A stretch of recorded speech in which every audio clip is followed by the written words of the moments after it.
Hi, this is Vivian Vande Velde. Welcome to my reading of chapter 4 from Ghost of a Hanged Man, written by me, published by Marshall Cavendish. I hope that you are all doing well and in the mood for a spooky story. This is chapter 3, A Very Rainy Spring. The further along spring got, the worse it rained. It rained more than anybody in town could remember, and some of those people were the ones who'd built the place to begin with. The river overflowed, houses in the low-lying areas flooded, the farmers insisted they were ruined, and there was mud everywhere. Miss Hawks, only half smiling, read us the story about Noah and the flood.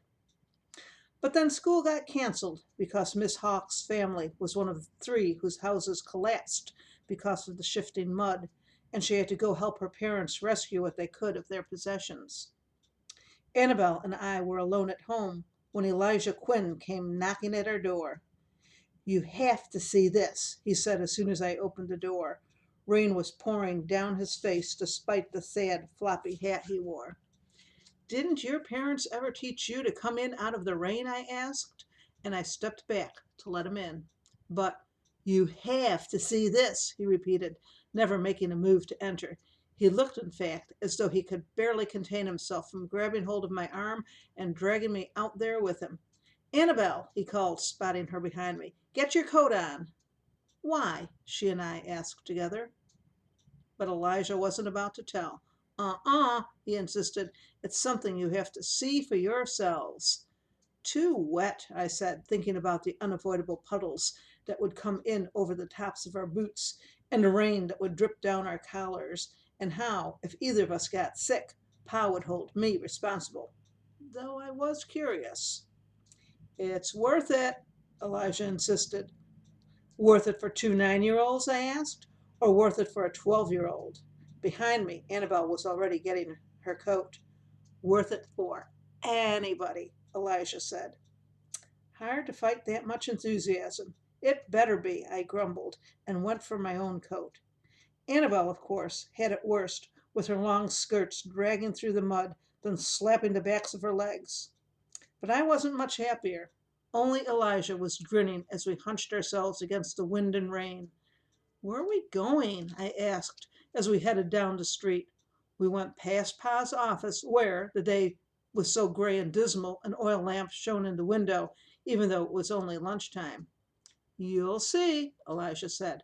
We went past a school, past a church. "You'll see," was all Elijah kept repeating until I was ready to strangle him.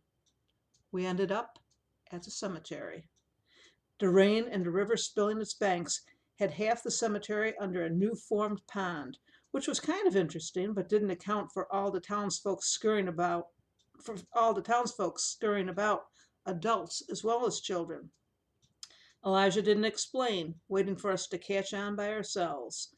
We moved closer, the mud sucking at our boots. There was mud all over, and not just mud, but churned up mud like— I stopped. For a second, I had thought someone must be getting buried in this awful weather, even though I hadn't heard of anybody dying. But the ground was just too churned up, there where the new pond met the ground, like a whole batch of graves had been dug, or like— "The coffins are coming up," Elijah explained, once he saw that we could see. "The ground is so soaked, they're just working their way up to the surface." I looked around quick, but Mama's grave was up on high ground, nowhere near to being in danger. We moved closer still. There were planks of wood lying around all over the place, spread out, and people were walking on them. Sidewalks of a sort, I realized, to keep people from sinking into mud. Mr. Quinn was there with Samuel, Elijah's older brother, and Mr. Montgomery from the hotel. They were carrying a coffin, moving it out of reach of the still spreading water. That's what a lot of the people were doing, although not everybody was as organized as Mr. Quinn, who was, after all, undertaker, and used to carting around dead bodies. I heard him chewing out the Kingsfield brothers, saying to be sure to mark the coffins clearly before moving them, or they'd never keep straight whose was whose. Look, Elijah led the way, picking a path along the zigzag of boards. The wood was slick with mud. He pulled me to a place where one corner of a coffin was just working its way through. Here's Mr. Haybecker. Think he's lonely for his wife? Here's one you can practically see the person, Annabelle said, bending for a bending, heading, for a coffin that was caved in. But that was more wishful thinking than truth. We couldn't make out anything. We didn't recognize the name, and the date was nearly 40 years past. Some of the people milling about weren't so much helping as just keeping an eye on things, like Mr. Chetwynd, whose wife was still buried, but her neighbor on the left-hand side was more than halfway out. I don't know if that was another of Mr. Chetwynd's relatives, but he sure was cranky about the whole situation. He yelled at us to stop hanging around and go home. Hanging, Annabelle cried. She whirled to face Elijah. Hanging! Where's Jake Barnett buried? Is he still underground? A slow grin spread over Elijah's face, and he pointed right in the direction where there was the most destruction. There was the plain pine coffin I'd seen on the back of the Quinn's wagon, completely unearthed, stained dark with rain and mud. The marker was flat on the ground beside it. Annabelle got off the boards, circling the coffin, trying to find a knothole to get a good peek. Neither her shoes nor her dress was ever going to be the same again. Then, Ben, she said, I think I'm stuck. I looked down and saw that the mud completely covered her feet, making her legs look like they ended at her ankles. Now what are you going to do? I asked. It was her own fault for being such a little monster. Come on, Ben. She wiggled her fingers at me. Help! I reached, but she was too far, even when I stood as close to the edge of the board as I dared. Afraid of getting your shoes dirty? Elijah asked in a superior voice. He stepped off the board and immediately sank in as deep as Annabelle. Oh, he said. Now I see the problem. Tempting as it was to leave them both there, I hauled Elijah back onto the board. To Annabelle, I said, think you'll be all right while I run home to fetch some rope? Maybe fix myself a cup of something warm to drink to take off the chill? Very funny. She wiggled her fingers again, knowing I couldn't really abandon her in Elijah Quinn's care. I saw a stick jutting out of the muck, and I yanked that out. Here, grab hold of the end of this. Annabelle did, and I tugged. I tugged it right out of her hand. You're supposed to hold on, I told her. You pulled too hard, she complained. If I don't pull hard, how will I pull you out of the mud? Pull hard, Elijah advised, but not too hard. Now, why didn't I think of that? I muttered. Though Annabelle didn't complain, I saw her rub her hand on her dress and guessed that the stick, which had all little bumps and twigs coming out of it, must have hurt. I saw a better one, shorter, but smooth. Hold on tight, I told her. I pulled and pulled. I'm losing my shoe, she cried. She was about to let go, I could tell. We'll get it later, I assured her. And the next moment she was falling against me, safe up on the board. Yay, Elijah said. My shoe, Annabelle said. At least she'd only lost one.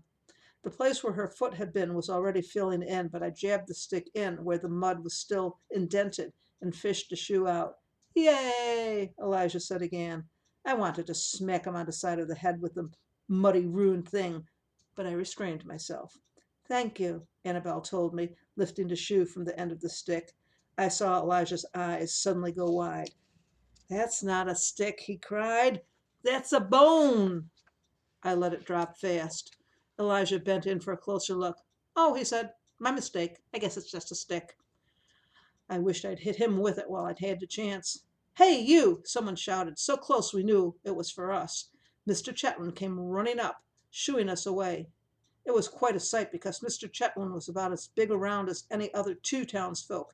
He waddled as fast as his short legs would carry him, and his face was all red like he was about to explode. Get away from there! Go on, you young hoodlums! Go home! He looked slightly past us and added, Can't you control your children? I hadn't even recognized Pa, all bundled up but soaked and covered with mud. He and Emmett Sanders were apparently helping out because he said to us, You're too little to make yourselves useful, so you'll have to keep out of the way. He touched the side of his hat by way of apology to Mr. Chetwynd. Then he put Jake Barnett's wooden grave marker on top of the coffin, and he and Emmett picked the whole thing up and moved off toward higher ground, tottering and balancing on the planks of wood. Sorry, Mr. Chetwynd, each of us said one after the other. Sorry, Mr. Chetwynd. Sorry, Mr. Chetwynd. Sorry, Mr. Chetwynd. Not really meaning it, not really sure what we were supposed to be apologizing for. He walked off in a huff without answering. What do you think he's more worried about? Elijah asked. His wife coming back or Jake Barnett coming back? I didn't think he was worried about either. I thought he just hated children. But that was the first in a long time that I remembered Jake at the trial, threatening to take us with him. Mr. Chetwynd, Judge Wade, Emmett Sanders, Pa, Annabelle, and me. That's it for chapter 4. Hope you enjoyed it, and I will see you tomorrow for chapter 5. Stay safe and be kind.